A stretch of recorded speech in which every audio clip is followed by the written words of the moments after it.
السلام علیکم ورحمۃ اللہ۔ حاضرین جمعہ، آج کے خطبہ میں میرا موضوع ہے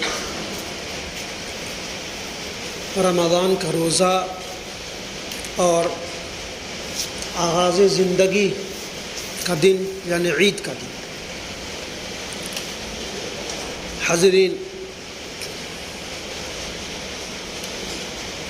پچھلے خطبات میں جیسا کہ ہم نے جانا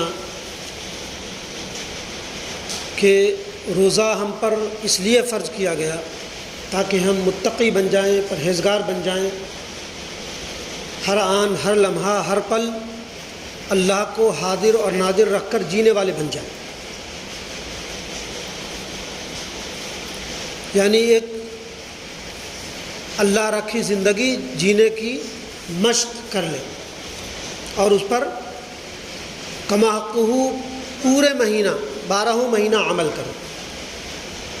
ہم نے یہ بھی پڑھا کہ روزہ قرآن کا مہینہ ہے، شہر رمضان الذی انزل فیہ القرآن ھدی للناس وبینات من الھدی والفرقان، کہ رمضان کا وہ مہینہ ہے جس میں قرآن کا نزول ہوا، جس میں حق و باطل کی تمیز کی نشانیاں ہیں اور ہدایت کی کتاب ہے جو ہدایت پانا چاہے۔ یا ایھا الذین آمنوا کتب علیکم الصیام کما کتب علی الذین من قبلکم لعلکم تتقون۔ حاضرین، روزہ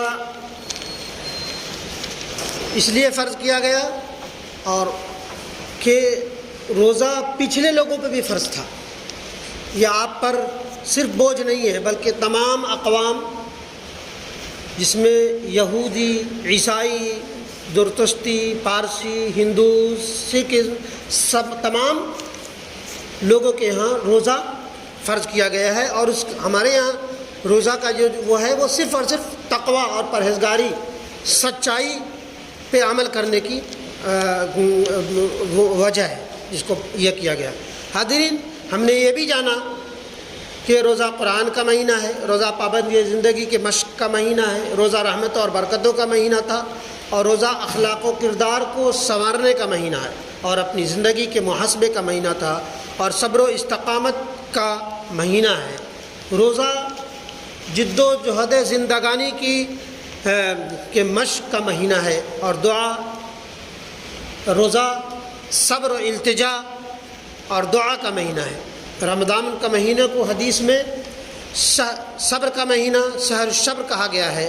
صبر، استقامت بلا شبہ زندگی کی سب سے بڑی طاقت ہے، یہی وہ تمام فتوحات اور کامیابیوں کا راز ہے۔ حقیقی روزہ صرف صبر کی صفت پیدا کرتا ہے، اور صبر ہی وہ چیز ہے جو تمام اعلیٰ کامیابیوں کا دروازہ کھولتا ہے۔ رمضان کا مہینہ آدمی کے لیے اپنے نفس اور اپنی خواہشات سے لڑنے کا مہینہ ہے۔ یہ وہ مہینہ ہے جب کہ مومن شیطانی طاقتوں کو پست کر کے ان کے اوپر قابو پا جاتا ہے اور دوبارہ خدا کی بندگی کا عزم کر کے نئے سال میں داخل ہوتا ہے۔ تاریخ حیرت انگیز طور پر روزہ کی خصوصیت کی تصدیق کرتی ہے۔ تاریخی طور پر یہ ثابت ہے کہ روزہ انہی خصوصیت کو تصدیق کرتی ہے۔ آپ اسلامی تاریخ پڑھیں تو اسلام کا پہلا معرکہ غزوہ بدر، حق و باطل کی عظیم ترین لڑائی جس میں 313 نے ہزاروں پہ غلبہ حاصل کی اور کھلم کھلا غلبہ حاصل کی، وہ روزہ کا مہینہ تھا۔ تمام صحابہ کرام روزے سے تھے۔ اس کے بعد فتح مکہ، جس میں اللہ کے رسول صلی اللہ علیہ وسلم نے جیت کا جشن نہیں منایا، آپ نے کسی طرح کا کبر و نخوت نہیں دکھایا، تکبر نہیں دکھائی، ایگو نہیں دکھایا، بلکہ فتح مکہ 8 ہجری میں جو رمضان کا مہینہ تھا اس میں داخل ہوئے تو صحابہ کرام نے بڑے جوش اور جذبہ سے کہا کہ ہر اس شخص سے بدلہ لیا جائے گا جنہوں نے ہمارے ساتھ ظلم کیا، ہر ان شخص سے بدلہ لیا جائے گا جس نے ہمارا گھر چھینا، ہر اس شخص سے بدلہ لیا جائے گا جس نے ہمارے خیش و اقارب کو ہم سے چھین لیا. ہر ظالم سے اس کے ظلم کا بدلہ لیا جائے گا. نبی اکرم صلی اللہ علیہ وسلم فاتحانہ مکہ میں داخل ہوئے اور اس طرح داخل ہوئے کہ اونٹ سے آپ صلی اللہ علیہ وسلم کا سر نیچے تھا. اللہ کی کبریائی بیان کر گردن چوڑی بھی نہیں تھی، لمبی نہیں کیے تھے. لوگ یہ نہ سمجھے کہ ہماری جیت ہے. اللہ تبارک و تعالیٰ نے ہمیں فتح نصیب کری ہے. اور وہ اللہ کا ترانہ گاتے ہوئے کہ نہیں، آج کوئی بدلے کا دن نہیں، خون خرابہ کا دن نہیں. یوم المرحمہ، آج رحم کا دن ہے، آج مرحمت کا دن ہے، آج الفت اور محبت کا دن ہے. آج کسی سے کوئی بدلہ نہیں کیا جائے گا. ہر وہ شخص آزاد ہے جو اپنے گھروں کا دروازہ بند کر لے. ہر وہ شخص آزاد ہے جو سفیان کے گھر میں داخل ہو جائے. بہرحال اسلام کی تاریخ ایک عظیم ترین تاریخ ہے. جو طاقت ملتا ہے تو وہ اتراتا نہیں، اور جب طاقت چھین لی جاتی ہے تو گھبراتا نہیں.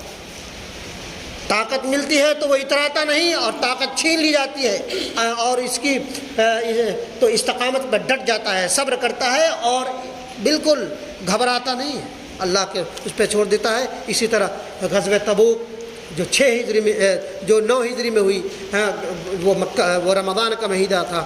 فلسطین پہ جو عمر بن عاص نے فتح حاصل کر دی تھی وہ بھی 15 ہجری کا روزہ کا مہینہ تھا.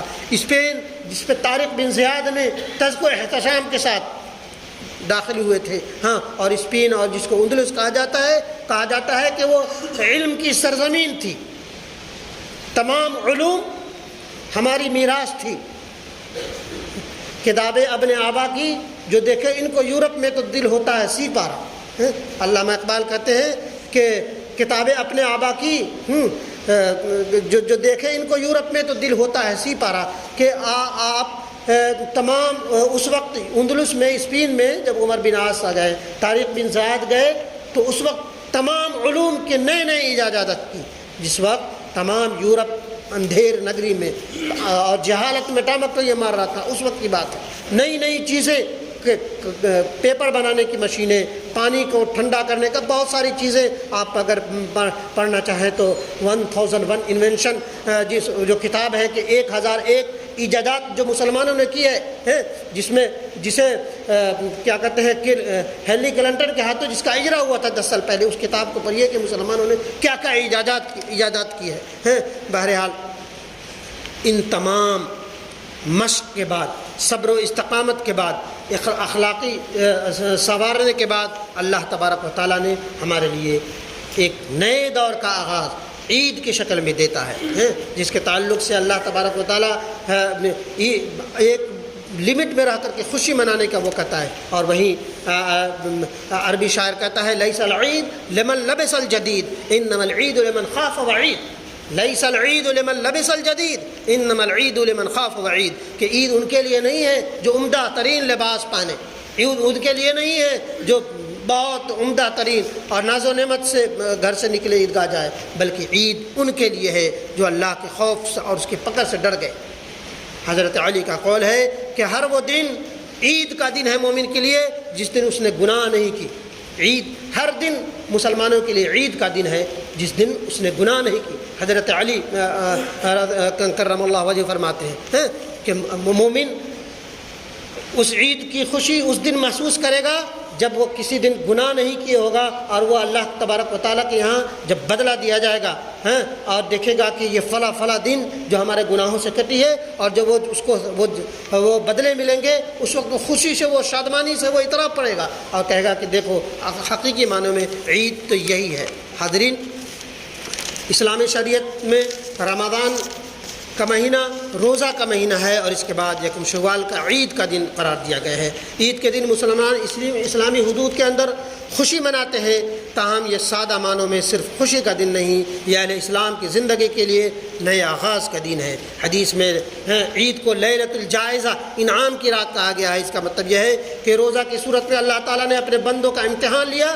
جو لوگ اس نازک امتحان میں پورے اترے ان کے لیے اللہ تعالیٰ نے امتحان کے مہینہ کے فوراً بعد انعام کا دن رکھا ہے۔ روزہ گویا مومن کے لیے دنیا کی پرمشقت زندگی کی تمثیل ہے، اور عید مومن کے لیے آخرت کی راحت و مسرت کے دن کی تمثیل۔ اہل ایمان کے لیے خوشی اور کامیابی کا دن ابدی طور پر آخرت میں آئے گا، مگر ابتدائی طور پر وہ اسی دنیا میں شروع ہو جاتا ہے، اور عید کا دن اسی حقیقت کو بتانے کے لیے علامتی طور پر مقرر کیا گیا ہے۔ عید آغاز حیات کا دن ہے، روزہ کا مہینہ احتساب کا مہینہ ہے، اور عید کا دن اس کے بعد نئے حوصلوں کے ساتھ مستقبل کی طرف اپنا سفر شروع کرنے کا دن ہے۔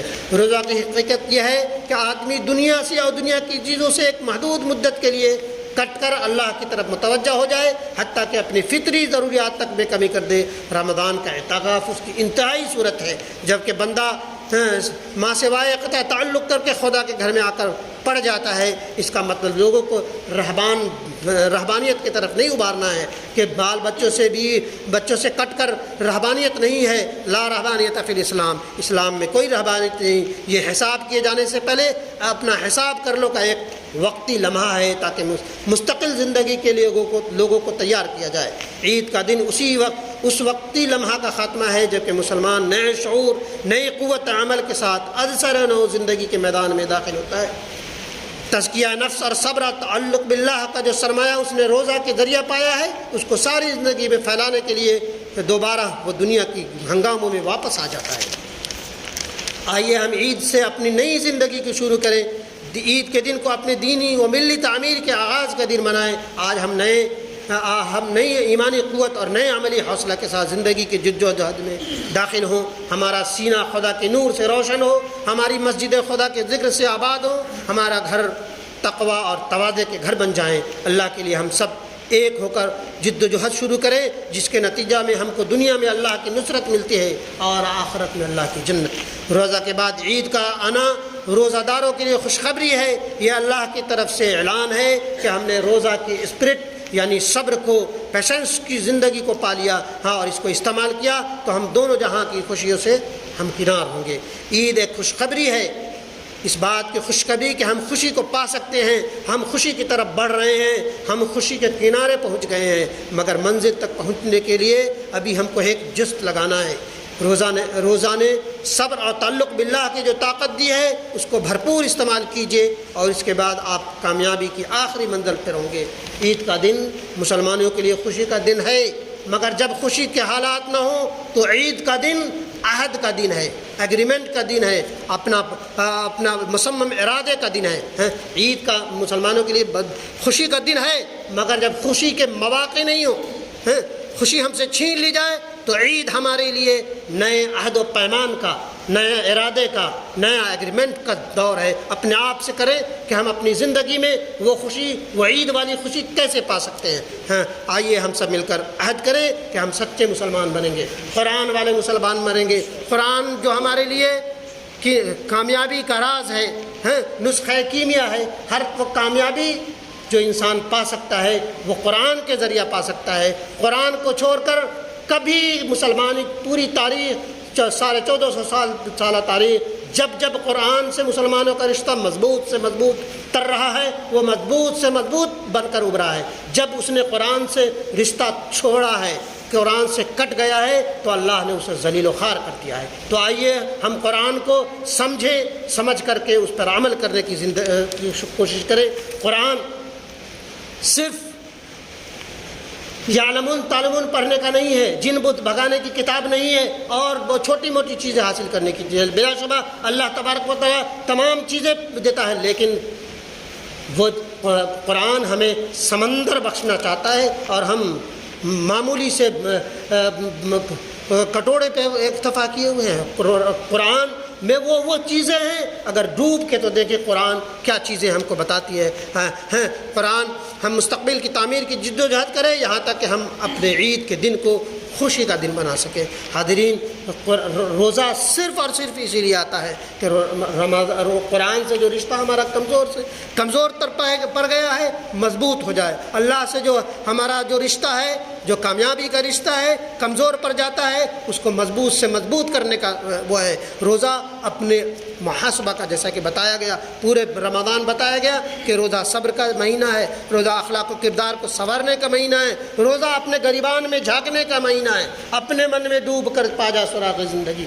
قرآن ہم کو یہ بتاتا ہے کہ اپنے من میں ڈوب کر پا جا سراغ زندگی، تو اگر میرا نہیں بنتا نہ بن، اپنا تو بن، اپنا بن۔ قرآن میں ڈوبے گا تو اپنا بھلا کرے گا، اپنا فائدہ پہنچائے گا۔ پوری دنیا اگر اللہ کی فرمانبردار بن جائے تو کوئی اللہ کی شان و شوکت میں کوئی اضافہ نہیں ہو سکتا، اور پوری دنیا اگر اللہ پورا مسلمان اگر اللہ کی نافرمانی کرنے پر لگ جائے تو اللہ تبارک و تعالیٰ کی شان میں ذرہ برابر بھی کمی نہیں ہو سکتی ہے۔ لہذا قرآن ہمارے لیے ہے، ہماری زندگی کو سنوارنے کے لیے ہے، ہمارے لیے جو گائیڈ بک کے طور پر ہے، طرز زندگی کو سنوارنے کی زندگی ہے۔ آئیے ہم قرآن کو سمجھنے کی کوشش کریں، جہاں اور بھی بہت سارے علوم کو ہم حاصل کرتے ہیں۔ یہ 60 سالہ 70 سالہ 80 سالہ زندگی کی تگ و دو کے لیے ہم نہ جانے کون کون سے معرکے شر کرنے کی کوشش کرتے ہیں۔ دور بہت دور امریکہ اور اسپین اور UK جا کر کے ہم پڑھائی کرتے ہیں کہ تاکہ ہمارا یہ 80 سالہ زندگی بن جائے، سنور جائے، ہمارے بیٹے ہمارے بچے ناز و نعمت میں پل جائے، اونچے اونچے عہدے پا جائے، اور وہ زندگی جس کی کوئی انتہا نہیں، کوئی انتہا نہیں، ہمیشہ ہمیشہ رہنے والی زندگی ہے۔ کہا گیا ہے کہ مومن یہ انسان ہے، وہ ایک ابدی مخلوق ہے، اسے کبھی موت نہیں آتی۔ ہاں، اسے 2 خانوں میں ضرور بانٹ دیا گیا ہے، ایک ہے قبل موت، ایک ہے بعد الموت۔ قبل موت وہی بعد الموت کی جو لامتناہی زندگی ہے، بے انتہا زندگی ہے، جس کا کوئی خاتمہ نہیں، جس کا کوئی چھوڑ نہیں، اس کی تیاری کا دن ہے۔ تو آئیے ہم اس عید کو، اس روزہ کو، جو جیسا کہ کہا گیا ہے کہ ابدی مخلوق ہے، تو آپ اپنے وہ بعد الموت کی زندگی کو سنوارنے کے لیے، اور اس کی کٹھن زندگی جو ہے، وہ پلسرات کی زندگی ہے، آخرت کی زندگی ہے، قبر کی زندگی ہے، اور نہ وہ جانے اس کے بعد جو آپ نے وہ امتحان میں جو امتحان جو ہم دے رہے ہیں، یہ ہماری 60 سالہ زندگی ایک طرح کا امتحان ہے، ٹیسٹ ہے، ہم اس میں کتنی کامیابی حاصل کر سکتے ہیں۔ اگر ہم کامیابی حاصل کریں گے تب جا کر کے بعد الموت میں، آخرت میں، ہم جو اللہ تبارک و تعالیٰ نے نعمتوں کا وعدہ کیا ہے، جو راحت و آرام کا وعدہ کیا، اس کو پا سکیں۔ بہرحال اللہ تبارک و تعالیٰ ہمیں اور آپ کو کہنے سے زیادہ عمل کی توفیق دے، آمین یا رب العالمین۔